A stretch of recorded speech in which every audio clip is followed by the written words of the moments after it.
Alright folks, welcome to our first SPSS tutorial. Today we're going to cover frequencies, histograms, and scatter plots. This is directly from the instructions that are in the unit instructions and in the assignment on Canvas. So let's get started. So this unit's exercise is just a chance to get accustomed to working with some of the basic elements of SPSS. By the time you're through, you should be able to use SPSS to create a frequency table, to create a histogram, and to create a scatter plot. So the major unit exercise elements are listed at the bottom of the assignment sheet in our 1 through 7, and we will work through those one at a time. I'll work through the whole assignment with you, doing at least one example of each type of problem so you can follow those instructions to recreate what I've done and complete your assignment. So what I'd like you to do first, and feel free to pause while you do it, is to get the Unit 2 data from the Canvas site, put it on your desktop, like I have here, and once you've done that, we'll get it opened up. Alright, in order to open it up, just double-click.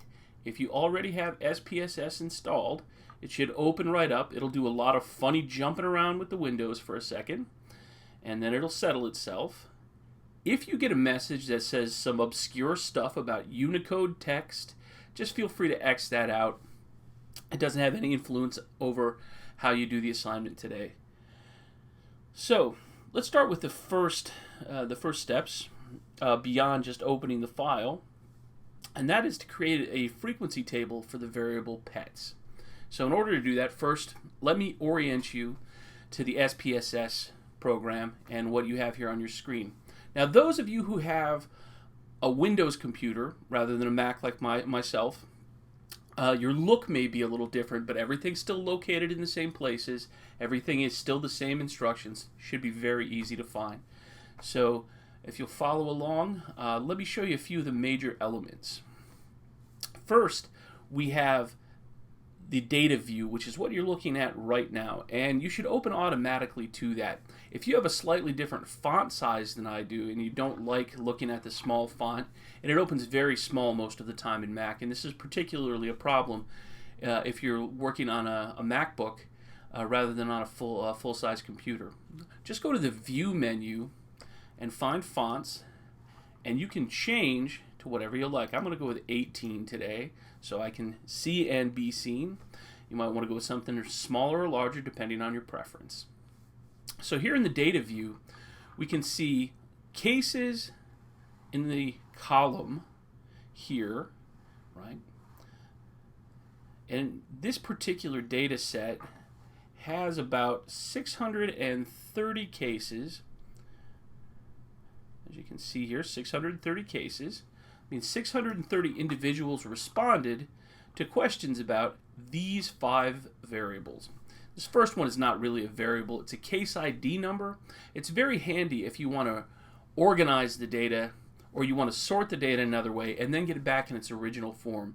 So for instance, second variable here is age. If I wanted to sort the data by age, I could just sort the data ascending from youngest to oldest, and see that we start with 18, because everybody in the data set here is an adult. It goes all the way down to the oldest person in the data set, who is 56. But if I want to put it back in order, all I have to do is go to case ID and sort that ascending, and it goes back in the original order it was, because the cases, of course, are numbered sequentially 1 through 630. Same goes for any other variables. Now, there's a second view here. If you'll go to the bottom of the screen here, where it says Variable View, and click on the tab Variable View, you'll get a list of the variables and the type they are, and some of the characteristics that they have. You can see that there's a whole lot of information about each variable here, and I'll run through some of this for you so you can see what's important and what's not. So, first, case ID number, of course, is just a case label. It's just a way of telling which case is which if we want to go back and figure that out. But the important variables here are 2 through 5, and they are, as you can see here, the age of the respondent, or the short name that we'll see at the top of the columns in SPSS, age, the income of the respondent, short name is income, the number of pets, or just pets, and years of formal education, or education, right? Each of these is listed as a scale measure, right? These variables 2 through 5 really are scale variables. We can change this particular one and just call it nominal because we're not doing any math with the case ID, but you don't have to. It doesn't really make any difference. It'll still work with it the same way, so I'm going to leave it at scale. So, but these ones are actually scale, meaning that all 4 of these are measured in real numbers at the ratio level, right? In SPSS, when we say scale, we mean ratio and sometimes interval, right? So we're working with ratio level data in all cases here. So what are we going to do with that ratio level data? Well, let us switch back to the variable view, and the first thing we're going to do is create a frequency table. Now, if you've done the reading and you've watched the other videos, and if you haven't, I would advise doing that as soon as possible. You know that a frequency table is just a chart that lists all responses to the variable question and the number of times those responses come up. So in this particular case, in step 2, I've asked you to create a frequency table for the variable pets. Let's go ahead and do that. It'll be easier to explain about frequency tables when you actually see one.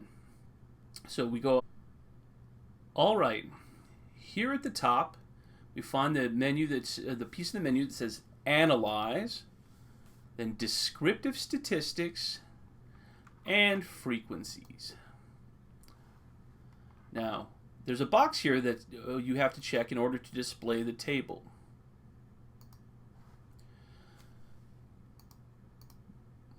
By clicking that box, you'll suppress. By unclicking that box, you'll suppress the table. In this particular case, we want to leave the box on because it's very short, but often when we have too many responses, we prefer a graphic display called a histogram, which we'll cover next. And that condenses the data into a much more usable form. If there are too many responses, the chart gets too long. It's almost impossible to read.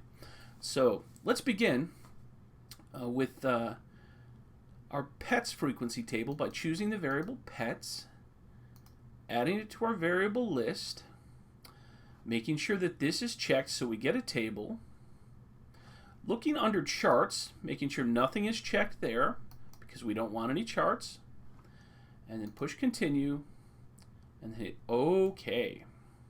And here's what we get. We get this output that gives us 2 little tables. The first table just tells us how many cases we have.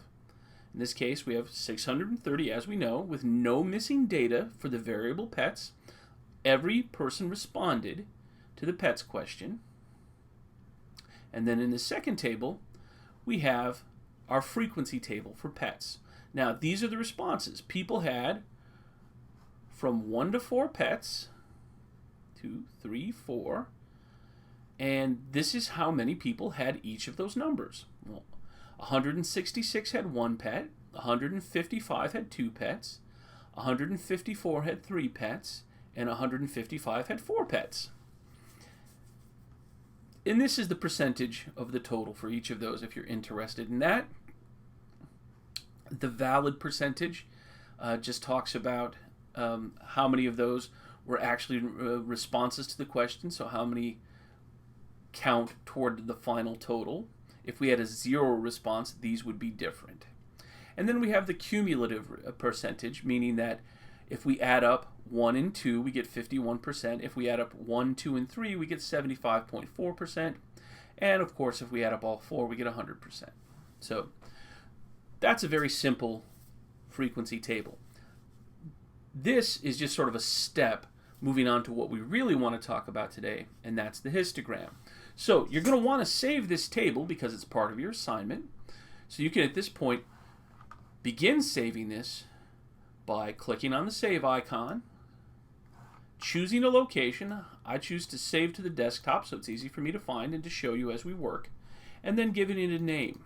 And I'm going to call it Nickel, because I'd like you to use your last name so it's easy to find your documents in my pile. Unit 2 output. And then I'm going to save it. Now at this point, don't X out the window, just minimize it, because if you minimize it, it'll add all your output for all the different exercises to one document, make your life much simpler. So just minimize it, and we'll move on to the next step. So step number 3 is to create histograms for each of the variables age, education, and income. I'm going to show you how to do it for age, so you can go ahead and do it for the other ones as well as age. So just like we did before, we go to Analyze, Descriptive Statistics, Frequencies, clear pets out of the box, and add age, suppress the frequency table, and then choose Charts and Histogram, and then continue. Right? You walk through that one more time for those of you who might have missed it. In an empty box, choose age, make sure display frequency tables is unchecked. In charts, make sure histograms is checked, and press continue. Then press OK. And you should get output that looks like this, or something very similar. If you have Windows, the look might be a little bit different, but the results will be the same. So what is this? This, of course, as I said, is a histogram, but what does a histogram display? A histogram displays the shape of the distribution of a set of answers to a variable. In this case, it's a distribution that we would describe as unimodal, fairly symmetrical, sort of normal in its parameters, meaning that it looks a little bit like a bell curve. If we had 6,000 responses instead of 600, we'd probably get a nice normal curve shape. So the lowest responses here we know are 18 from when we did our sorting task, and the highest are 56, and everything else falls in between. Right? So if we're interested in how many people were 40, we can simply look at the 40 column and move it across to the frequency, which is about 25. 24, 25 people that responded here were 40 years old.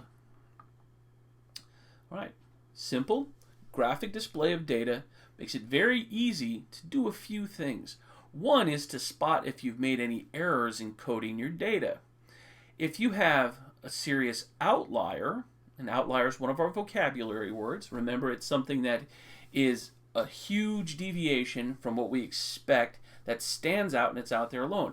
If, for instance, in this box we had somebody out here who was 100 years old, or worse yet, if we had an error in coding and we had someone who was listed way out here as being 1,000 years old, we'd know to check up on that because we probably have a problem we have to deal with.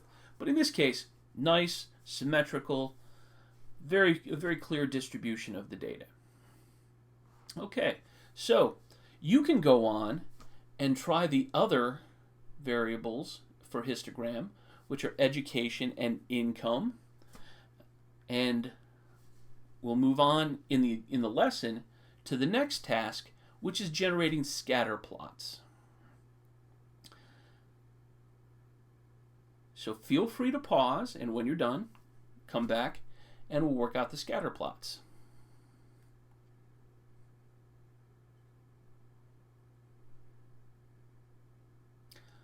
All right, at this point you're back. You have your other histograms done. Let's go ahead and save the document. We've already created the saved file, so we don't need to go through naming it and all that kind of stuff again. It should save automatically. And then we can minimize the window and start on our next task. Now, this next task, making a scatter plot, which is a graphical display of the comparative values of two numerical, in this case ratio level variables against one another, plotted into a cloud of data points, we have to use a command that begins in the graph menu. We want to go graphs, chart builder, just hit OK. Your variable properties are already defined, and you'll get a window that looks like this. Now, in order to make the scatter plot, we want to pick scatter or dot right here off the menu, and then the most basic simple scatter plot, double click on it, and it'll give you a y-axis and an x-axis variable. Now you can see the variables from your data set are right up here. So let's do the first scatter plot, which is age versus education. The first variable that I've listed in each pair should go in the y-axis, and the second should go in the x-axis. Not because we're positing any relationship there at this point about dependence or independence, but that way everybody's end up looking the same. So let's take a shot at that. First, age of respondent, just drag it and drop it. And then the education of the respondent, the years of formal education. All right. And then hit OK.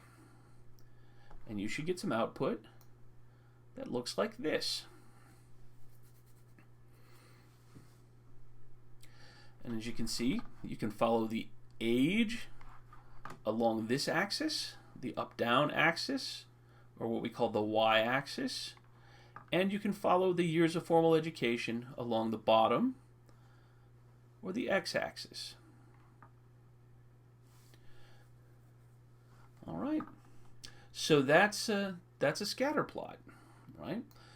And as I said before, the scatter plot is just a graphic display of one value against another.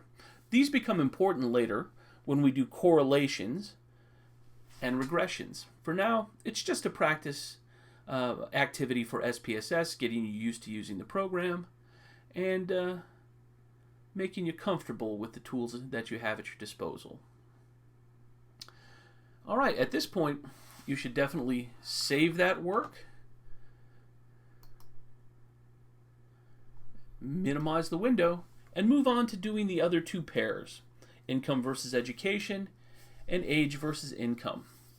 If you didn't catch everything I said as I was working through the scatter plot, don't be afraid to go back and forth on the video to figure out what you need to do. Follow the instructions. You should be just fine. Let me talk for a few minutes then about what you need to do following this. And that's a little bit of a shift in gears. And I just want you to think about the data a little bit and create two thesis statements for potential essays. We're not actually going to write those essays, but I'd like you to think about how the data connects to what you might want to write about. And this is very simple, and I expect you'll have very simple thesis statements. They don't have to be anything earth-shattering or mind-blowing. Just think about the data and what you might write about the data, the relationships that exist, how one thing influences another, and what you think about it, and generate two statements, thesis statements, as part of your work. And then, of course, when you're done with that, save the SPSS, save the thesis statements as a Word document or as an RTF, and then submit those on Canvas to the appropriate assignment link.